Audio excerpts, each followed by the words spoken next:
Hello, কেমন আছো সবাই? আশা করি সবাই খুব ভালো আছো। আজকে আমি আবারও চলে এসেছি তোমাদের জন্য নতুন একটা ভ্লগ নিয়ে অনেক দিন পর। তো আজকের ভ্লগে আমি তোমাদের দেখাবো আমরা চলে গেছিলাম একটা আম বাগানে পিকনিক করার জন্য। আর এখানে চারিদিকে এত আম দেখে নিজেদের সামলাতে না পেরে লাফিয়ে ঝাঁপিয়ে কোনো মতে এই যে দেখো একটা আম আমরা পেড়ে নিয়েছি। আর এদিকে এখানে বাচ্চা পাটিরা আম পাড়ছিল দেখে আমারও খুব ইচ্ছা করলো। ওদের এই লাঠিটা দিয়ে আমাকে তো একটা আম পাড়তেই হবে।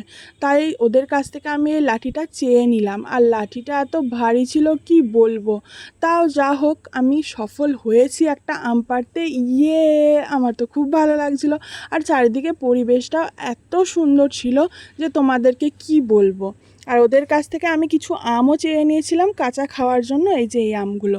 আর আমাদের খাওয়া দাওয়া করার আগেই শুরু হয়ে গিয়েছিল বৃষ্টি।